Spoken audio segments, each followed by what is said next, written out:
अध्याय 13 प्रकृति, पुरुष तथा चेतना। अर्जुन ने कहा, हे कृष्ण, मैं प्रकृति एवं पुरुष, क्षेत्र एवं क्षेत्रज्ञ तथा ज्ञान एवं ज्ञेय के विषय में जानने का इच्छुक हूँ। श्री भगवान ने कहा, हे कुंती पुत्र, यह शरीर क्षेत्र कहलाता है और इस क्षेत्र को जानने वाला क्षेत्रज्ञ है। हे भरतवंशी, तुम्हें ज्ञात होना चाहिए कि मैं भी समस्त शरीरों में ज्ञाता भी हूँ और इस शरीर तथा इसके ज्ञाता को जान लेना ज्ञान कहलाता है, ऐसा मेरा मत है। अब तुम मुझसे यह सब संक्षेप में सुनो कि कर्म क्षेत्र क्या है, यह किस प्रकार बना है, इसमें क्या परिवर्तन होते हैं, यह कहाँ से उत्पन्न होता है, इस कर्म क्षेत्र को जानने वाला कौन है और उसके क्या प्रभाव हैं। विभिन्न वैदिक ग्रंथों में विभिन्न ऋषियों ने कार्यकलापों के क्षेत्र तथा उन कार्यकलापों के ज्ञाता के ज्ञान का वर्णन किया है। इसे विशेष रूप से वेदांत सूत्र में कार्य कारण के समस्त तर्क समेत प्रस्तुत किया गया है। पंच महाभूत, अहंकार, बुद्धि, अव्यक्त, 10 इंद्रियां तथा मन, 5 इंद्रिय विषय, इच्छा, द्वेष, सुख, दुख, संघात, जीवन के लक्षण तथा धैर्य, इन सब को संक्षेप में कर्म का क्षेत्र तथा उसकी अंतक्रियाएं कहा जाता है। विनम्रता, दंभहीनता, अहिंसा, सहिष्णुता, सरलता, प्रामाणिक गुरु के पास जाना, पवित्रता, स्थिरता, आत्मसंयम, इंद्रिय तृप्ति के विषयों का परित्याग, अहंकार का अभाव, जन्म, मृत्यु, वृद्धावस्था तथा रोग के दोषों की अनुभूति, वैराग्य, संतान, स्त्री, घर तथा अन्य वस्तुओं की ममता से मुक्ति, अच्छी तथा बुरी घटनाओं के प्रति संभाव, मेरे प्रति निरंतर अनन्य भक्ति, एकांत स्थान में रहने की इच्छा, जन समूह से विलगाव, आत्म साक्षात्कार की महत्ता को स्वीकारना तथा परम सत्य की दार्शनिक खोज, इन सब को मैं ज्ञान घोषित करता हूँ और इनके अतिरिक्त जो भी है वह सब अज्ञान है। अब मैं तुम्हें ज्ञेय के विषय में बतलाऊंगा, जिसे जानकर तुम नित्य ब्रह्म का आस्वादन कर सकोगे। यह ब्रह्म या आत्मा जो अनादि है और मेरे अधीन है, इस भौतिक जगत के कार्य कारण से परे स्थित है। उनके हाथ, पांव, आंखें, सिर तथा मुंह तथा उनके कान सर्वत्र हैं। इस प्रकार परमात्मा सभी वस्तुओं में व्याप्त होकर अवस्थित है।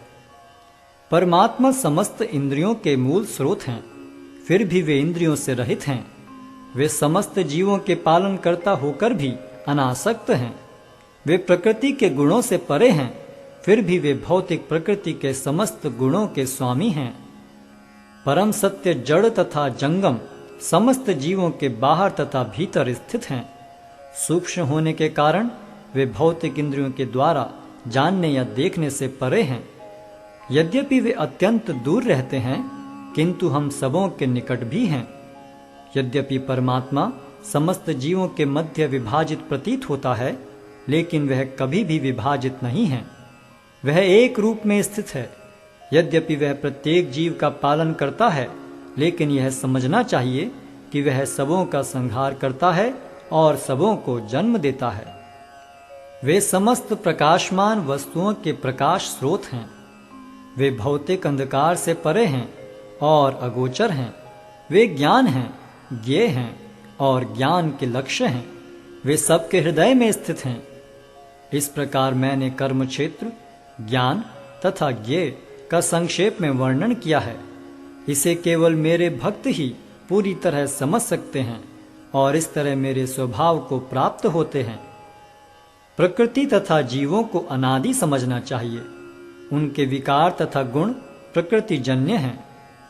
प्रकृति समस्त भौतिक कारणों तथा कार्यों की हेतु कही जाती है और जीव इस संसार में विविध सुख दुख के भोग का कारण कहा जाता है। इस प्रकार जीव प्रकृति के तीनों गुणों का भोग करता हुआ प्रकृति में ही जीवन बिताता है। यह उस प्रकृति के साथ उसकी संगति के कारण है। इस तरह उसे उत्तम तथा अधम योनियां मिलती रहती हैं। तो भी इस शरीर में एक अन्य दिव्य भोक्ता है जो ईश्वर है, परम स्वामी है और साक्षी तथा अनुमति देने वाले के रूप में विद्यमान है और जो परमात्मा कहलाता है। जो व्यक्ति प्रकृति, जीव तथा प्रकृति के गुणों की अंतःक्रिया से संबंधित इस विचारधारा को समझ लेता है, उसे मुक्ति की प्राप्ति सुनिश्चित है। उसकी वर्तमान स्थिति चाहे जैसी हो, यहाँ पर उसका पुनर्जन्म नहीं होगा। कुछ लोग परमात्मा को ध्यान के द्वारा अपने भीतर देखते हैं, तो दूसरे लोग ज्ञान के अनुशीलन द्वारा, और कुछ ऐसे हैं जो निष्काम कर्म योग द्वारा देखते हैं। ऐसे भी लोग हैं जो यद्यपि आध्यात्मिक ज्ञान से अवगत नहीं होते, पर अन्यों से परम पुरुष के विषय में सुनकर उनकी पूजा करने लगते हैं। ये लोग भी प्रामाणिक पुरुषों से श्रवण करने की मनोवृत्ति होने के कारण जन्म तथा मृत्यु के पथ को पार कर जाते हैं। हे भरतवंशियों में श्रेष्ठ, यह जान लो कि चर तथा अचर जो भी तुम्हें अस्तित्व में दिख रहा है, वह कर्म क्षेत्र तथा क्षेत्र के ज्ञाता का संयोग मात्र है। जो परमात्मा को समस्त शरीरों में आत्मा के साथ देखता है और जो यह समझता है कि इस नश्वर शरीर के भीतर न तो आत्मा न ही परमात्मा कभी भी विनष्ट होता है, वही वास्तव में देखता है। जो व्यक्ति परमात्मा को सर्वत्र तथा प्रत्येक जीव में समान रूप से वर्तमान देखता है, वह अपने मन के द्वारा अपने आप को भ्रष्ट नहीं करता। इस प्रकार वह दिव्य गंतव्य को प्राप्त करता है। जो यह देखता है कि सारे कार्य शरीर द्वारा संपन्न किए जाते हैं, जिसकी उत्पत्ति प्रकृति से हुई है, और जो देखता है कि आत्मा कुछ भी नहीं करता, वही यथार्थ में देखता है। जब विवेकवान व्यक्ति विभिन्न भौतिक शरीरों के कारण विभिन्न स्वरूपों को देखना बंद कर देता है और यह देखता है कि किस प्रकार से जीव सर्वत्र फैले हुए हैं, तो वह ब्रह्म बोध को प्राप्त होता है। शाश्वत दृष्टि संपन्न लोग यह देख सकते हैं कि अविनाशी आत्मा दिव्य, शाश्वत तथा गुणों से अतीत है। हे अर्जुन, भौतिक शरीर के साथ संपर्क होते हुए भी आत्मा न तो कुछ करता है और न लिप्त होता है। यद्यपि आकाश सर्वव्यापी है, किंतु अपनी सूक्ष्म प्रकृति के कारण किसी वस्तु से लिप्त नहीं होता।